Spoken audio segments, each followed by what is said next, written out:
नमस्कार, आप देख रहे हैं देश की बात। आज हमारे साथ चंदौली के समाजवादी पार्टी के सांसद वीरेंद्र सिंह जी मौजूद हैं और हम इनसे बात करेंगे। इस समय जो प्रासंगिक मामला है, गाली की सत्ता और सत्ता की गाली। प्रधानमंत्री नरेंद्र मोदी को न तो राहुल गांधी ने गाली दी, न तो अखिलेश यादव ने गाली दी, न ही तेजस्वी यादव ने गाली दी। बावजूद उसके राहुल गांधी आए मंच पे। राहुल गांधी के मंच से किसी ने उन्हें आपत्तिजनक उनकी मां को अभद्र गाली दी। तो इसको लेकर के प्रधानमंत्री जी ने सार्वजनिक रूप से एक वीडियो भी साझा किया। इस मुद्दे पे बात करने के लिए हमारे साथ वीरेंद्र सिंह जी। किस तरह से देखते हैं प्रधानमंत्री जी की मां को जिस तरह से गाली दी गई? देखिए, किसी भी देश के प्रधानमंत्री के लिए प्राथमिकता है क्या? इतने महत्वपूर्ण विषय और बहुत दिनों से जिस देश से हमारी दुश्मनी थी, वो चाइना में एक सम्मेलन में गए थे और देश इंतजार कर रहा था कि वो लौट के आएंगे तो बताएंगे कि जिस देश के साथ हमारी दुश्मनी थी, जिस देश ने ऑपरेशन सिंदूर में पाकिस्तान के साथ मिल करके हमारे सैनिकों के साथ युद्ध किया, जिस देश के सैनिक ने हमारे देश के सैनिकों के साथ गलवान घाटी में खूनी युद्ध किया, मारपीट किया, जिससे हमारे कई जवान शहीद हो गए, उस देश से आप क्या बातचीत करके आए हैं? यह सवाल न कोई खड़ा करे, यह सवाल कोई देश न पूछे। इसलिए एक व्यूह रचना की गई भारतीय जनता पार्टी के मुद्दे से भटकाने के लिए। ऐसा किया? हाँ, मुद्दे से भटकाने के लिए ये पूछे न कोई, ये पहले से सुप्रचारित व्यूह रचना की गई। सांसद जी, एक बात बताइए, जब वोट चोरी के आरोप लगे थे इन पे तो किसी ने सामने नहीं आया, कोई भाजपा का नेता सामने आकर के इस पे, प्रधानमंत्री भी आकर के सामने कुछ नहीं बोले। ठीक, चौकीदार चोर हुआ तो हर कोई लिखा मैं हूँ चौकीदार, ये चला सब कुछ। तो वोट चोरी पे हर कोई नहीं सामने क्यों नहीं आ रहा है? वो भी लिख करके घूमे वोट चोरी, मैं भी हूँ वोट चोर। इस तरह के मामले भी होने चाहिए तब तो। देखिए, भारतीय जनता पार्टी बेनकाब हो चुकी है और भारतीय जनता पार्टी के पास कोई जवाब है नहीं। ये भारतीय जनता पार्टी गरीबों के यहाँ वोट मांगने के लिए न जाना पड़े, इसलिए वो गरीबों के वोट को उनके अधिकार से वंचित कर रहे हैं।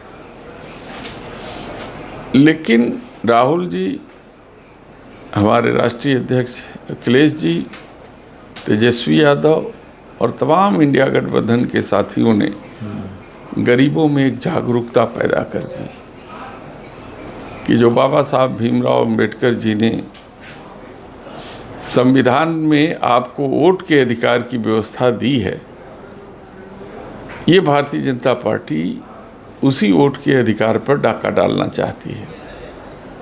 आप सजग हो जाइए और अपने अधिकार की रक्षा कीजिए। भारतीय जनता पार्टी मनोवादी मानसिकता की पार्टी है, उसको गरीबों की झोपड़ी तक वोट मांगने जाने में शर्म आती है, तो इसलिए वो गरीबों के अधिकार को भी ख़त्म करना चाहती है कि यदि उनके अधिकार नहीं रहेंगे तो हम उनके झोपड़ी तक वोट मांगने जाएंगे, कहे न जाना पड़े उनको। मां की गाली पे अगर हम बात करें तो प्रेम शुक्ला ने ऑन एयर टीवी पे डिबेट के दौरान कांग्रेस की दिवंगत माता को वैश्या तक कह दिया था। हालांकि भाषा का स्तर तो इतना गंदा था कि मैं शब्द नहीं ले सकता, लेकिन इस पे किसी भारतीय जनता पार्टी ने कोई कार्रवाई प्रेम शुक्ला पे नहीं हुई। और जब बात प्रधानमंत्री पे आई, हालांकि प्रधानमंत्री ने भी देखिए जर्सी कह दी, कांग्रेस की विधवा तक कहा, प्राइम मिनिस्टर ने भी ये सब बातें की हैं, लेकिन इस पर कभी चर्चा क्यों नहीं हुई? देखिए, उसके पीछे जो राष्ट्रीय चैनल हैं जो किसी भी मुद्दे को से देश में चर्चा का विषय बनाते हैं, वो इस समय भारतीय जनता पार्टी के गोंद में खेल रहे हैं, जिसे गोदी मीडिया कहते हैं। तो भारतीय जनता पार्टी को पूरा सहयोग गोदी मीडिया करता है। वो गलत बात को भी सही साबित करने में कामयाबी हासिल कर लेते थे, और वही दांव जो पुराना हो चुका है इन्होंने बिहार में भी मुद्दे से भटकाने के लिए चलाया है, जो अब कामयाब नहीं होंगे। समाजवादी पार्टी के राष्ट्रीय अध्यक्ष अखिलेश यादव ने ये कह दिया कि पहले अवध में हराए थे, अब मगध में हराएंगे।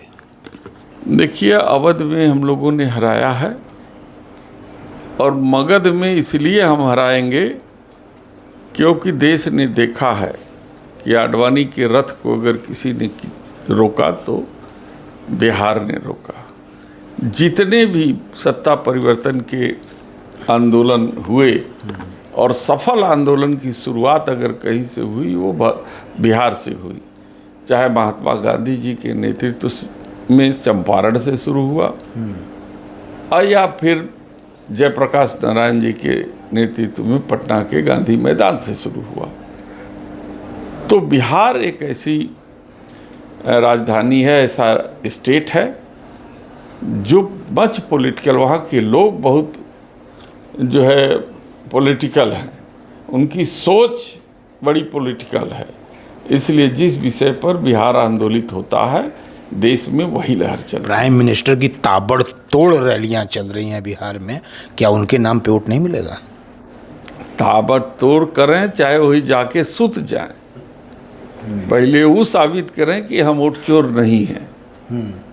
जब साबित कर लेंगे कि हम वोट चोर नहीं हैं तब उनकी रैली का वो लोग तो कह रहे हैं कि पहले ईवीएम करोना था और अब वोट चोरी करोना है। भाई, जो सवाल राहुल गांधी, जो सवाल तेजस्वी, जो सवाल हमारे राष्ट्रीय अध्यक्ष अखिलेश जी ने खड़ा किया है, इलेक्शन कमीशन उसका जवाब दे। उसका जवाब भाजपा क्यों देती है? इसका मतलब कि इलेक्शन कमीशन और भाजपा मिली हुई है, मिल के वोटों की चोरी की है। आपका ये मानना है कि भारतीय जनता पार्टी और इलेक्शन कमीशन मिलकर वोटों की चोरी कर रही है? वो अपनी लोकप्रियता से नहीं जीतते, वोट चोरी से जीतते हैं। अजय राय जी को ने अपने आप को सांसद ही घोषित कर लिया कुछ दिन पहले। देखिए, अजय राय का एक अलग मसला है, हम देश और समाजवादी की बात करते हैं। आखिरी सवाल ये है कि कितना बड़ा फैक्टर होने जा रहे हैं अखिलेश यादव बिहार चुनाव में, क्योंकि लगातार उन्होंने भी रैलियां की और रैलियों को मैंने देखा है कि लोकप्रियता अगर देखी जाए तो काफ़ी उन्हें वहाँ मिली। देखिए, राष्ट्रीय अध्यक्ष अखिलेश यादव जी एक लोकप्रिय नेता हैं, पीडीए के जननायक हैं, और जहाँ जहाँ पीडीए समाज होगा वहाँ वहाँ माननीय अखिलेश जी का महत्व रहेगा, और उनके नेतृत्व में पीडीए समाज भरोसा कर रहा है और उनका भरोसा ही जीत का कारण बनेगा। मोदी और जिनपिंग की तस्वीर पे क्या कहेंगे? जो लगातार तस्वीर दिख रही है हंसते हुए, पुतिन के साथ भी देखे गए मोदी, इस पे क्या कहेंगे? हमने तो वो भी दिन देखे हैं कि मोदी झूला झूला रहे थे 2014 में, 2014 के बाद भी झूला झूला रहे थे गुजरात में। तो उसी तरीके का एक इवेंट था जो भारतीय जनता पार्टी बनाती है, और वहाँ जिस तरीके से भारत के प्रधानमंत्री का अपमान किया गया, जिस तरीके से भारत के प्रधानमंत्री को उनके साथ व्यवहार किया गया, वो पूरा देश देख रहा है। भले मीडिया उसको छिपाए, हम भी उसको छिपाना चाहते हैं, लेकिन चूँकि इंटरनेशनल मीडिया वहाँ थी, इसलिए ये बात पूरे विश्व में जाहिर हो गया कि ये लोग क्या।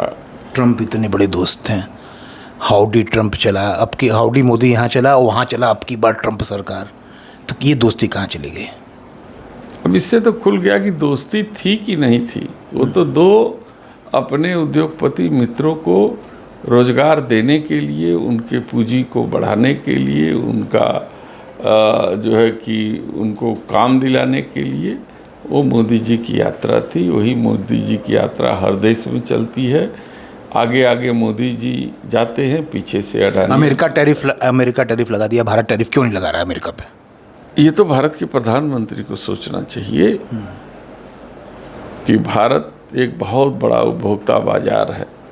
यदि अमेरिकी उत्पाद को भारत खरीदना बंद कर दे, उसी दिन अमेरिका के बहुत से उद्योग बंद हो जाएंगे। आप तो सदन में ही थे उस दिन जिस दिन चुनाव आयोग का घेराव किया गया था, बैरिकेडिंग को तोड़ करके अखिलेश जी की एक तस्वीर बड़ी वायरल हो रही थी, एक वीडियो बड़ा वायरल हो रहा था, उस दिन के बारे में बताइए क्या हुआ था? नहीं, हम लोग सभी सांसद जाकर के जाना चाहते थे, मिलना चाहते थे, लेकिन चुनाव आयोग डर रहा था, वो नहीं मिल रहा था, क्योंकि बात करने में चूँकि चोर कभी भी आंख मिला के बात नहीं करता, तो इसलिए वो आंख मिला के बात नहीं करना चाहता है। उसमें गिरफ्तारी हुई, उसमें मैं भी गिरफ्तार हुआ, और हम लोग वो संघर्ष जो हमने जनता से वादा किया है कि सड़क से लेकर के सदन तक संघर्ष करेंगे, वो करते हैं, अपना काम करते हैं। तो ये थे हमारे साथ समाजवादी पार्टी के चंदौली से सांसद वीरेंद्र सिंह जी, जिनका ये कहना है कि प्रधानमंत्री का रोना, प्रधानमंत्री की जो रोने वाली वीडियो आ रही है वो सिर्फ माँ को लेकर के वो मुद्दे से भटकाने के लिए है, और सिर्फ वो मुद्दे से भटका रहे हैं कि चीन में क्या हुआ इसका जवाब न देने पड़े। और भी तमाम मामलों पे इन्होंने अपनी बात करके इनका ये कहना है कि हम तो जनता के लिए संघर्ष कर रहे हैं, जनता के लिए अगर हमें जेल जाना पड़े, कुछ भी करना पड़े, हम जनता के लिए संघर्ष करेंगे। देश की बात के लिए चंदौली के सांसद वीरेंद्र सिंह जी के साथ जितेंद्र यादव, धन्यवाद।